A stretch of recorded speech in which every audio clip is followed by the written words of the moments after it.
Welcome to Stories of a Volunteeraholic. I have a really good friend of mine, Brian Neighbors, and we're going to talk about volunteering on all the different levels and different experiences. Ryan, did you grow up volunteering? Was that something you were raised with? I really wasn't. What really got me involved with it is when I actually was when I was attending Pacific Lutheran University. So when I was attending Pacific Lutheran University, I was in an environmental program, and one of the requirements is actually to do an internship / give some time back to the community. And in doing so, I was involved with a lot of basically abatement / restoration projects in the Clover Creek watershed. And it was just like the funnest thing ever. It was so great. That's really cool. Yeah. So I would consider you kind of like me, a volunteeraholic. Yes. And now you've done a ton of different projects. Is there any project or thing that you've done that you're like, oh my goodness, this was so much fun? Well, I would say some of my greatest projects were just like giving back to my community. Could be things like helping homeless veterans get some clothing, or one of my all-time favorites is always veteran stand downs. So those are great times to volunteer throughout the year. I absolutely love going to those events and helping veterans out. So those are my probably favorite events of the year. So very cool. I always think it's interesting when volunteering is mandated. So in the state of Washington and Oregon, kids have to volunteer 10 hours a week. Do you think it is good to mandate volunteering? It's one of those things. I think it really comes from your heart. It should come from your heart. Having a chance to do even one event, I think, is something that could be positive. It goes on to more aspects of you doing those events.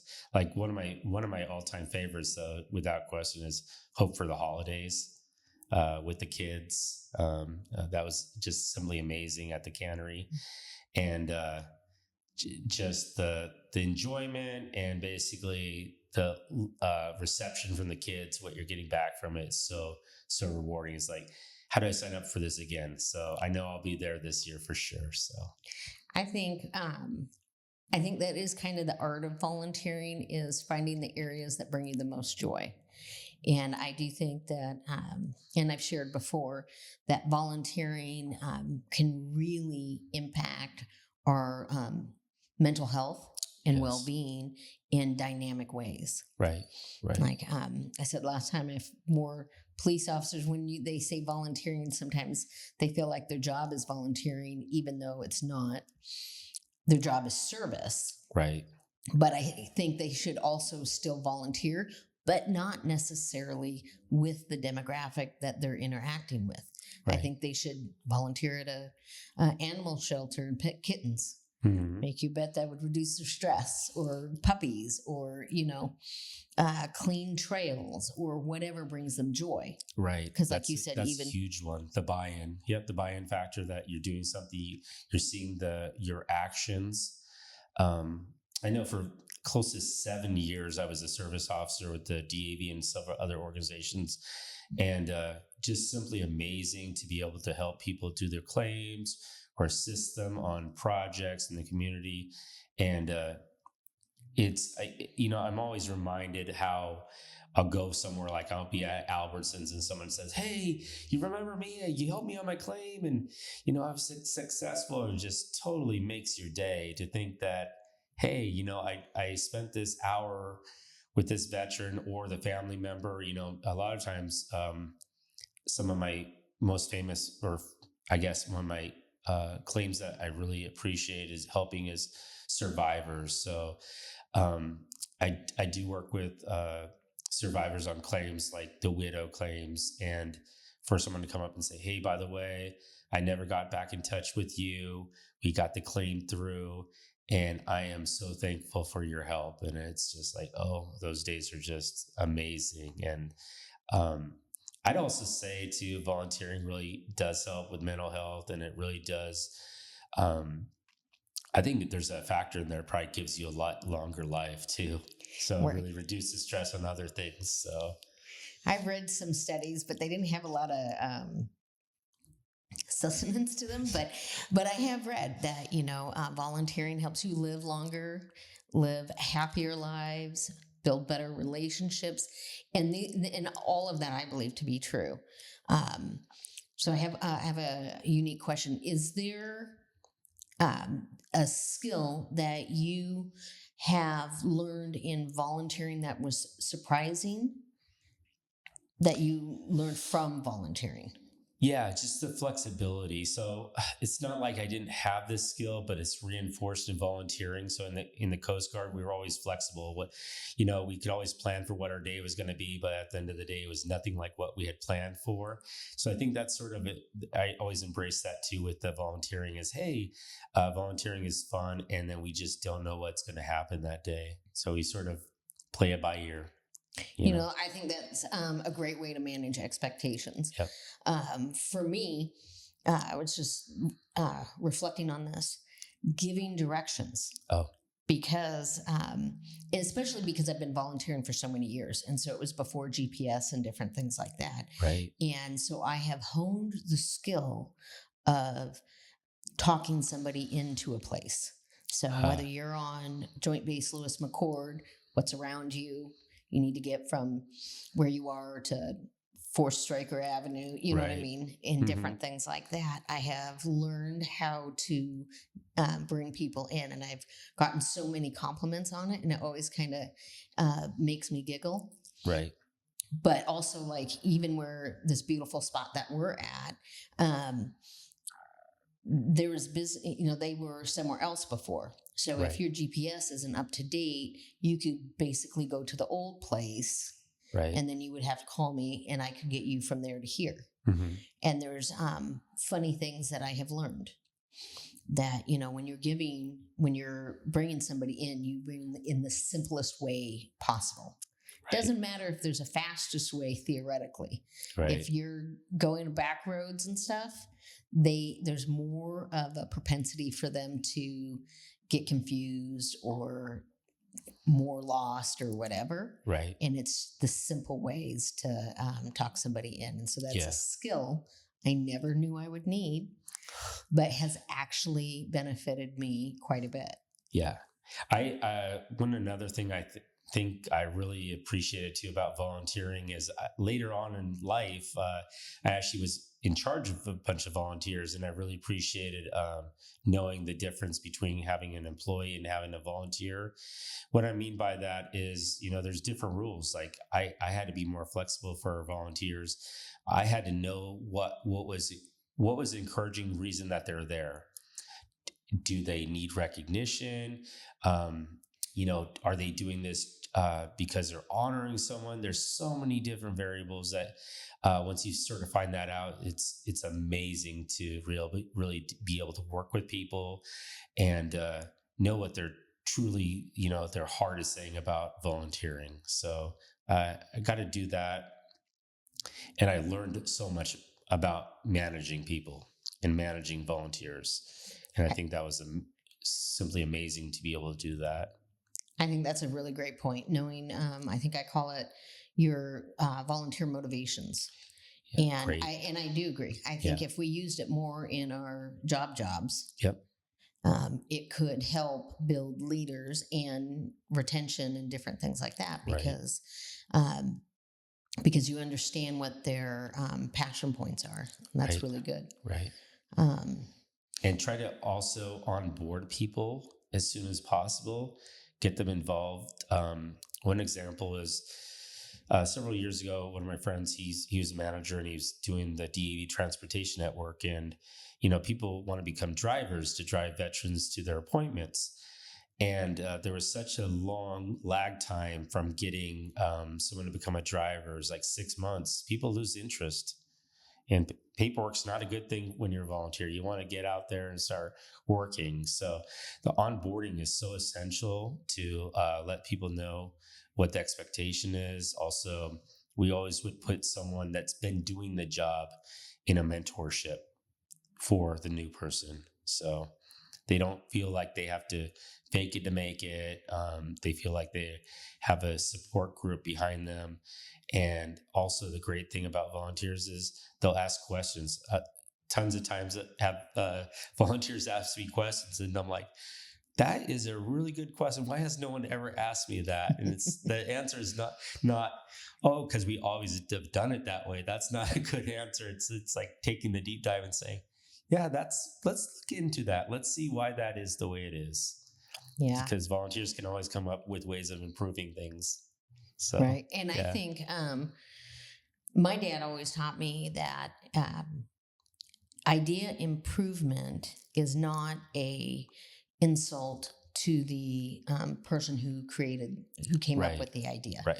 And I think that is a really good thing to live by. That if you can make my idea bigger and better, Yeah. that I should be open to that Yeah, rather than absolutely. not wanting to move forward. But it's almost like it's a growth mindset versus a fixed mindset. Yes. And yes. I was lucky enough to be raised by somebody who had a very much of a growth mindset in Right. in a lot of different areas. But that's really great. So where are you volunteering these days? I still volunteer for the DAV. I do some stuff for the Fleet Reserve and obviously for Travis Manion Foundation. So, yeah.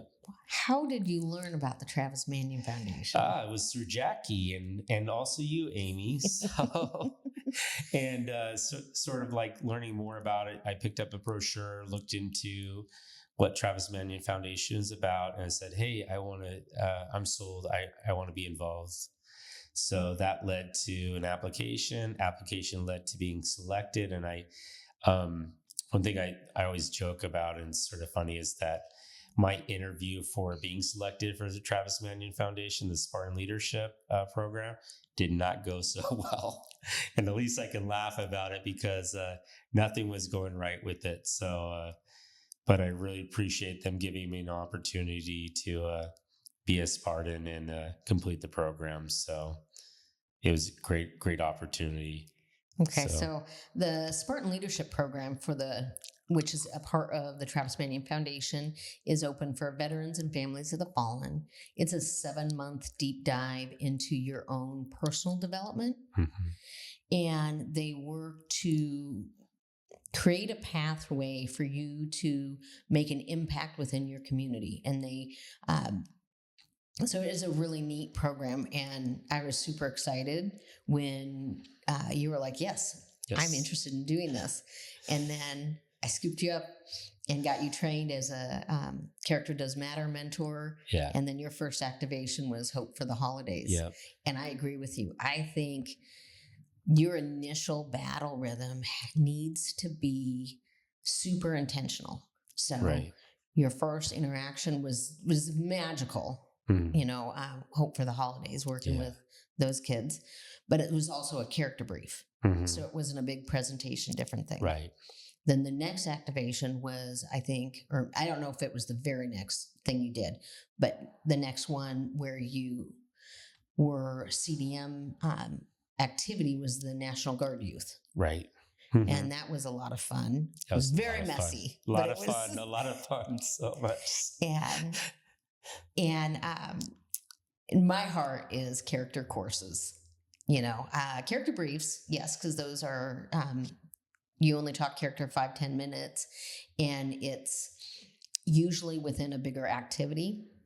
Character courses, to me, I like because you dive further into, you have a Character Does Matter story and then a specific activity. Right. And you notice you're like, oh, this is where Amy loves. And I don't get to do that because I'm staff member. That's your joy. Right. But you have to model things. And so when you do, and then the third thing, your presentation, you had been a part of TMF enough to know you don't have to love all three. Right. You can be like me and toggle between the first two. Mm-hmm. You do the presentations when you're needed to, right, or under certain circumstances. But the presentations to me are needed for an introduction to the Travis Manion Foundation, but they aren't where I feel I build the most joy. Yeah. And I kind of see a similarity with that for you. Right. Whereas I think there are other people who just are presenters and actually aren't as much into the character courses. And that's okay too. Right. Absolutely. Get what you put into it. So I've enjoyed every aspect of it. One of the, like I said, one of my favorite ones of all time is meeting with the kids. And, Amy, you were in the zone. It's like from afar, just watching you in the zone, interacting with these kids, inspirational. That's a word for the day, inspirational. So, Well, thank you for that. I love, definitely. yeah, like I love working with kids and seeing comedy and teamwork and, preciousness. Yes. Like when we were unpacking the different things about what they created, watching kids give other kids space to speak. Yeah. That were slower. Mm-hmm. The kid that was like, can we all agree we get 10 more minutes? Right. Right. And just how kids interact and participated. Like, to me, because I'm not a sports person, that's the field goal or the touchdown or the home run. Yeah. Because if kids aren't engaging, then that's, for whatever reason, there could be good reasons, but I mean, that's the hard part. Yeah. Is when they're engaging. That's the secret sauce. I like the one part too where we talked to the kids about, they talked about what their parents do. That was pretty amazing to see. All these kids were so excited about talking about their parents and what they do every day. And I really like that. So that's great, that they have a great role model at home and, that engagement part of it. So I really like that too. So, yeah. And we had an activity after it.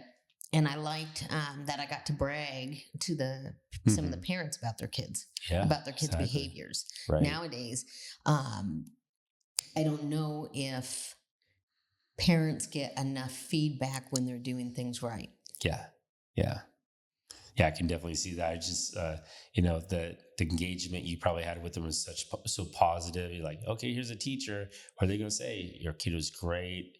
Your kid did this. They were sharing. They were working with other kids. So that was a great event. I really, really enjoyed that. So definitely have to do that for sure. So, yes, I agree. Although I'm not bringing spaghetti. No more spaghetti. Okay. No more spaghetti. So I'll give you a little breakdown. So we were doing a character course on teamwork. And in the thing, it said you brought all these things, and it was up to the kids to create an edifice or something, and the biggest one won. So it's what big means. Is big long? Is it tall? Is it whatever? And they had spaghetti, plates, cups, long balloons, and round balloons. I think that was it. Yeah. And it was in tape, and they had tape. And it was just funny how it all worked out. But all the spaghetti, broke all, like, so half hour after it, we're still like vacuuming up spaghetti. Because we had these 3 teams working on it. And so it was a great project. Everybody was super happy, but note to self, pipe cleaner.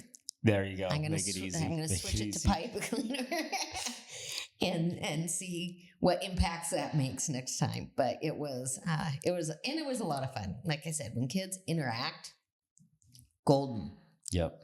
And it was good. The teamwork, everybody came together to clean up. So everybody's like, oh, what else do we do? Okay, we did this. Put the chairs away, pick up the spaghetti. So everybody was really team-oriented, working together. So everybody had their little buy-in to help clean up. So that was great too at the end of the event. So I agree. And it was neat because they were such a wide gap. We had 6-year-olds and we had 16-year-olds. Right. And so I thought that was pretty exceptional. Yep. But a lot of fun. Yeah. So do you have any big projects coming up? Eventually I'll have a cleanup project in March. So we'll talk more about that in the future, but not right now. I'm taking a little bit of a break. Obviously it's November, so we always talk about Veterans Day. Obviously, it's already passed, but there's always a lot of service projects you can be involved in on or around Veterans Day. So that's always good too, as well. Yeah, very Yeah. good. Hmm. Let me think. The other one I wanted to thank too is my employer.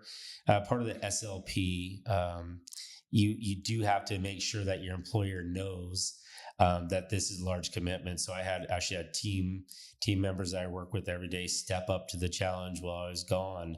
There's time periods I was gone for close to a week, and my other teammates stepped up while I was gone to make sure my calls were done, all my tasks were done. So that's another thing that you should think about too, is the time commitment. But I'm so thankful for everybody that stepped up to help me along the way, and including my number one, my family as well. So, Well, I think that's yeah. very fair and good. Yeah. So you work for what university? Thomas Edison State University. Yep, I work for Thomas Edison State University. So I have a great job. I get to engage with active duty members. So quite frequently, I might have to go to San Diego, Portland, Seattle to meet with active duty members, and also work with veterans as well. So get to help them basically complete their degrees with us. People in the military get a lot of training, and a lot of that training can count towards a degree. So I think that's Yeah. excellent. Yeah, and that's a good shout out. I think it's important also to showcase companies that are in support. right, absolutely. Because it is 7 months. Yep. That's a big commitment for a person, for a family, and for a traditional job. So that's Yeah. really cool, and really cool that your coworkers stepped up. Yep, absolutely. Definitely had my back. So I just always so thankful for them to do that. So yep. Very cool. Well, is there anything else that when we think of volunteering and getting people involved, is there any advice, good or bad, that you would give somebody who's just not not been a volunteer? Yeah, just another thing is just your commitment. Make it clear what your commitment is to whoever's in charge, and then also likewise, if you really enjoy certain things, and the takeaway from that is step up to the challenge for whatever that is. You might want to take a deep dive. Say, hey, I'm volunteering a few hours a week. I want to do more. So that most volunteer organizations are more than happy to have you step up and do more during certain times of the year. You might reassess your commitment. Life happens too, so we definitely understand, and veterans organizations and everywhere that people are volunteering, is that there'll be time periods where someone can't commit to as much time. That's great, and we're happy to welcome you back when you're ready to commit more time. So that's what I'd say about that. Commit more time, or life happens. So Yeah. don't. And I would say another thing too, don't not seek it. If you want to do something, if your heart's in the right place, go for it. Take the deep dive. You're just probably amazing people you work with. That's another aspect I think too, is the mentor side of things. Is I think I've always been a lifetime learner, so I really appreciate this in the military. We always have a way of teaching people, and I've always taken the aspect. There's a certain way to teach someone, but I always let them sort of teach me. I was like, hey, how would you do this? This is our issue here. And it's no different than volunteers is saying, hey, this is the training. This is what we normally do, but would you have a better way of coming up with a solution? And most of the time, people come up with better solutions. So I always say that it's not just by the playbook. So it's always Very good to do that. Well, thank you so much for your Yeah, time today. absolutely, Thank you, absolutely. everybody, for joining us. Mhm. And this is Stories of a Volunteeraholic. Amy T. Meyer, Ryan Neighbors. Thank you, Amy.